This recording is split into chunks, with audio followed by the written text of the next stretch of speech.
Hello everyone, welcome to your new video. 2025 ജനുവരി 30 നടന്നിട്ടുണ്ടായിരുന്ന junior instructor wireman പരീക്ഷയുടെ final answer key നിലവിൽ വന്നിട്ടുണ്ട്. അതിന് പ്രകാരം 7 ചോദ്യങ്ങൾ ഡിലീറ്റ് ചെയ്യപ്പെട്ടു.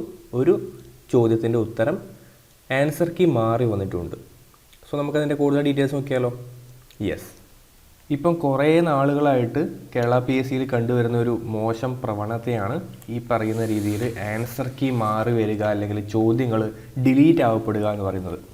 ഒരു ഉദ്യോഗാർത്ഥിയെ സംബന്ധിച്ചിടത്തോളം അത് വളരെ നെഗറ്റീവായിട്ടുള്ളൊരു കാര്യമാണ്. കാരണം ആ ഒരു ചോദ്യം ചിലപ്പോൾ എന്തെങ്കിലും ഒരു കൺഫ്യൂഷൻ ഉള്ളത് കൊണ്ടോ, അല്ലെങ്കിൽ കൂടുതൽ ടഫ് ആയതുകൊണ്ടോ, അല്ലെങ്കിൽ ഒന്നിലധികം ആൻസേഴ്സ് ആ ഓപ്ഷനിലുള്ളത് കൊണ്ടോ ഒക്കെ ആയിരിക്കുമല്ലോ ആ ഒരു ചോദ്യം ഡിലീറ്റ് ആയിട്ടുണ്ടാവുക. അപ്പോൾ ആ ഒരു ചോദ്യം ചെയ്യാൻ വേണ്ടിയിട്ട് ആ ഉദ്യോഗാർത്ഥി കൂടുതൽ സമയം സ്പെൻഡ് ചെയ്തിട്ടുണ്ടാവും. അതായത് ആ ക്വസ്റ്റ്യൻ സ്കിപ്പ് ചെയ്തവർക്ക് ഇത് വലിയ ഇഷ്യൂ ഒന്നുമല്ല, അല്ലെങ്കിൽ കുറച്ച് മാത്രം പ്രിപ്പയർ ചെയ്ത് പോയാൽ, അല്ലെങ്കിൽ എവിടെയെങ്കിലും കുറച്ച് ചോദ്യ പേപ്പറുകൾ മാത്രം സോൾവ് ചെയ്ത് പ്രിപ്പയർ ചെയ്ത് ഒരു പരീക്ഷയ്ക്ക് പോയ ഉദ്യോഗാർത്ഥിയെ സംബന്ധിച്ചിടത്തോളം ഈ പറയുന്ന രീതിയിൽ ചോദ്യങ്ങൾ ഡിലീറ്റ് ചെയ്യപ്പെടുമ്പോൾ അവർക്ക് വലിയ എഫക്റ്റ് ഉണ്ടാവില്ല. ചിലപ്പോൾ അവർക്ക് 1 മാർക്കോ 1.5 മാർക്കോ ഒക്കെ ചിലപ്പോൾ കൂടിയേക്കാം. എന്തുകൊണ്ടായിരിക്കും? ചിലപ്പോൾ അത് അവർ തെറ്റായിട്ട് ആൻസർ ചെയ്തതായിരിക്കാം, അല്ലെങ്കിൽ ഗസ് ചെയ്തുകൊണ്ടോ അല്ലെങ്കിൽ ലീവ് ചെയ്തോ ഒക്കെ ആയിരിക്കാം. അപ്പം ആ ക്വസ്റ്റ്യൻ ഡിലീറ്റ് ചെയ്യപ്പെടുമ്പോൾ അവർക്ക് ആ മാർക്ക്, നെഗറ്റീവായ മാർക്ക് പോയി കിട്ടും അല്ലേ. യെസ്, എന്നാൽ വളരെ കഷ്ടപ്പെട്ട് അതിലെ ഒരു കോംപ്ലക്സിറ്റി ഒക്കെ മനസ്സിലാക്കി ഉത്തരങ്ങളിലെ ബെസ്റ്റ് ആൻസർ സെലക്ട് ചെയ്ത ഒരു ഉദ്യോഗാർത്ഥിയെ സംബന്ധിച്ചിടത്തോളം ഈ ക്വസ്റ്റ്യൻസ് ഡിലീറ്റ് ചെയ്യപ്പെടുന്നത് വളരെ കഷ്ടമായിട്ടുള്ളൊരു കാര്യമാണ്. ഈ ഒരു പരീക്ഷ പേപ്പറിൽ 7 ചോദ്യങ്ങളാണ് അങ്ങനെ ഡിലീറ്റ് ചെയ്യപ്പെട്ടിട്ടുള്ളത്. ഒന്നിൻ്റെ ആൻസർ ചേഞ്ച് ചെയ്തിട്ടുണ്ട്.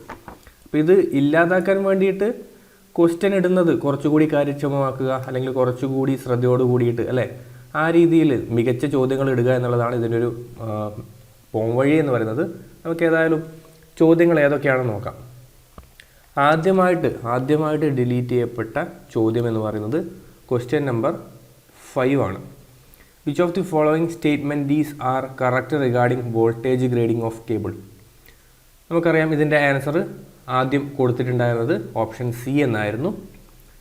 High voltage HV exceeding 1500 volt but not exceeding 33 kV അല്ലേ. കറക്റ്റ് റിഗാർഡിംഗ് എന്നാണ് പറഞ്ഞിട്ടുള്ളത്. എന്നാൽ ഈ ഒരു ചോദ്യം നിലവിൽ ഡിലീറ്റ് ചെയ്യപ്പെട്ടു. ഓക്കെ, യെസ്, മിക്കവാറും ഏതെങ്കിലും ഒരു മെറ്റീരിയൽ വെച്ച് അത് ചലഞ്ച് ചെയ്യപ്പെട്ടിട്ടുണ്ടാവാം. അപ്പോൾ ആ ഒരു രീതിയിൽ വന്നതുകൊണ്ടായിരിക്കും ചിലപ്പോൾ ആ ഒരു ചോദ്യം ഡിലീറ്റ് ചെയ്യപ്പെട്ടിട്ടുണ്ടായിരുന്നത്. നെക്സ്റ്റ് 26ാമത്തെ ചോദ്യം ഈ രീതിയിൽ ഡിലീറ്റ് ചെയ്യപ്പെട്ടിട്ടുണ്ട്. നമുക്ക് നോക്കിയാലോ. ഇതാണ്. Which type of DC generator shows rising voltage characteristics with an increase in load? ആദ്യം ഇതിൻ്റെ ഉത്തരം കൊടുത്തിരുന്നത് DC സീരീസ് ജനറേറ്റർ എന്നായിരുന്നു. നിലവിൽ ഈ ഒരു ചോദ്യം ഡിലീറ്റ് ചെയ്യപ്പെട്ടിട്ടുണ്ട്. അടുത്തത് question number 30. Fleming's left hand rule is used to determine the direction of rotation of DC motor അല്ലേ. ഫ്ലെമിങ്സ് ലെഫ്റ്റ് ഹാൻഡ് റൂൾ നമ്മൾ യൂസ് ചെയ്യുന്നത് നമ്മുടെ ലെഫ്റ്റ് ഹാൻഡിൽ എന്താണ്? മോട്ടോറാണ്. മോട്ടോറിൻ്റെ റൊട്ടേഷൻ കണ്ടുപിടിക്കാൻ വേണ്ടിയിട്ടുള്ളതാണ് അല്ലേ. ഇനി ഈ ഒരു ചോദ്യം നിലവിൽ ഡിലീറ്റ് ചെയ്യപ്പെട്ടിട്ടുണ്ട്. ദെൻ നെക്സ്റ്റ് 43യുടെ ഓപ്ഷൻ ചേഞ്ചായി വന്നിട്ടാണുള്ളത്. 43യുടെ the magnetic material used in permanent magnet is, അത് ഹാർഡൻഡ് സ്റ്റീലിലേക്കാണ് ഉത്തരം വന്നിട്ടുള്ളത്. ആദ്യം അത് നിക്കൽ എന്നായിരുന്നു. ഓക്കെ, പുതിയ ആൻസർ കീ പ്രകാരം അതിൻ്റെ ഉത്തരം ഹാർഡൻഡ് സ്റ്റീലാണ്. ദെൻ 54ാമത്തെ ചോദ്യം എന്ന് പറയുന്നത് the north pole of a magnet is moved away from a metallic ring. The induced current in the ring flows. ആദ്യം ഇതിൻ്റെ കൗണ്ടർ ക്ലോക്ക് വൈസ് എന്നായിരുന്നു ആദ്യം ആൻസർ. നിലവിൽ ഈ ഒരു ചോദ്യം ഡിലീറ്റ് ചെയ്യപ്പെട്ടു. ദെൻ 65ാമത്തെ ചോദ്യം what is the effect of pinch of voltage in JFET? ആദ്യം അത് ഡ്രെയിൻ കറണ്ട് ബിക്കംസ് 0 എന്നുള്ളതായിരുന്നു ആദ്യത്തെ ആൻസർ. ഇപ്പോൾ ആ ചോദ്യം ഡിലീറ്റ് ചെയ്യപ്പെട്ടു. അടുത്തത് 78ാമത്തെ ചോദ്യമാണ്. 78ാമത്തെ ചോദ്യത്തിൽ പറയുന്നത് choose the correct statement regarding single facing of 3 phase induction motor. ആദ്യം ഇതിൻ്റെ ഉത്തരം option C both A and B are correct എന്നുള്ള രീതിയിലായിരുന്നു. ഇപ്പോൾ ഈ ഒരു ചോദ്യം ഡിലീറ്റ് ചെയ്യപ്പെട്ടു.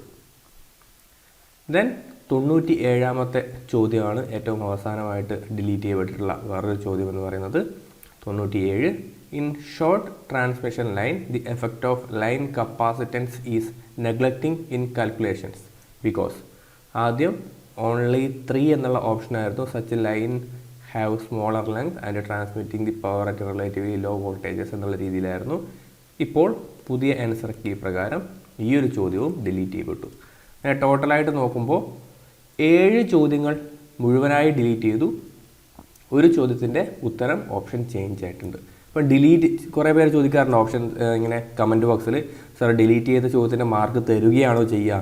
അങ്ങനെയല്ല കേട്ടോ. ഡിലീറ്റ് ചെയ്തു എന്ന് പറഞ്ഞു കഴിഞ്ഞാൽ ആ ചോദ്യം മുഴുവനായിട്ടും ഒഴിവാക്കി.